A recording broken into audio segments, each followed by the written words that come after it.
नमस्कार मंडळी. सध्या ना मार्केटमध्ये खूप ट्रेंड चालू आहे, जसं मोटिवेशन स्पीच देऊन. तर मोटिवेशन स्पीच देऊन ना खाली आपला प्रोडक्ट प्रोग्रेस होणार नाही, ही गोष्ट लक्षात ठेवा. पण मार्केटमध्ये अगर आपल्याला बसायचं आहे आणि मार्केटमध्ये अगर ट्रेंडेबल कोणत्या वाढायचे असतील तर आपल्याला रेट आणि क्वालिटी दोघी वस्तू मॅटर करतात. खावा सुवातला माणूस भेटला, आपण तिथं परचेस करून तर दॅट नॉट पॉसिबल. तो बिझनेस आपला ग्रो होणार नाही. कसा नाही होणार? कारण की मार्केटला जी वस्तू 350 रुपयाला विकली जाते ती वस्तू तुम्ही सुरतमध्ये येऊन अगर 300 रुपयाला परचेस करा, 380 390 रुपयाला विकणार तर ती वस्तू तुमची सक्सेस होणार नाही. आपल्याला सर्वात आधी एक वस्तू लक्षात ठेवावं लागेल. बघू शकता तुम्ही आता मार्केटमध्ये ट्रेंडेबल कॉन्सेप्ट चालू आहे. जसं लिनन फॅब्रिकच्या विषयी बोलणं करू तर लिनन कॉटन फॅब्रिक राहणार आहे. रेटच्या विषयी बोलणं करू तर मात्र 248 रुपये तुम्हाला आमच्या स्टोअरमध्ये भेटणार आहेत. कारण की हा 248 रुपयाला तुम्हाला मार्केटमध्ये का भेटतोय?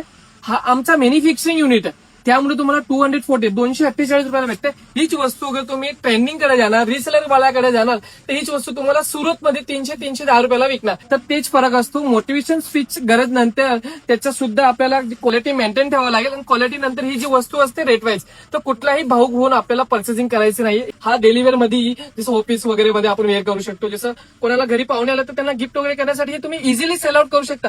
तर ही सगळी वस्तूंना नोटीस करून पूर्ण मार्केट एक्सप्लोर करून कुठल्या जागेवर आपल्याला परचेस करायचं आहे आणि कुठल्या जागेवर खरेदी करा. मी असं नाही म्हणत तुम्ही माझ्याकडे आल्यावर माझ्याकडे परचेस करा. मी म्हणतो पूर्ण मार्केट एक्सप्लोर करा. त्याच्यानंतर कुठल्या जागेवर कुठली वस्तू तुम्हाला भेटते, रेट वाईज कुठे भेटते, क्वालिटी कुठे छान भेटते, त्याच्यानंतर तुम्ही डिसाईड करा कुठल्या जागेवर आपल्याला प्रोडक्ट घ्यायचा आहे आणि कुठल्या जागेवर नाही घ्यायचं आहे.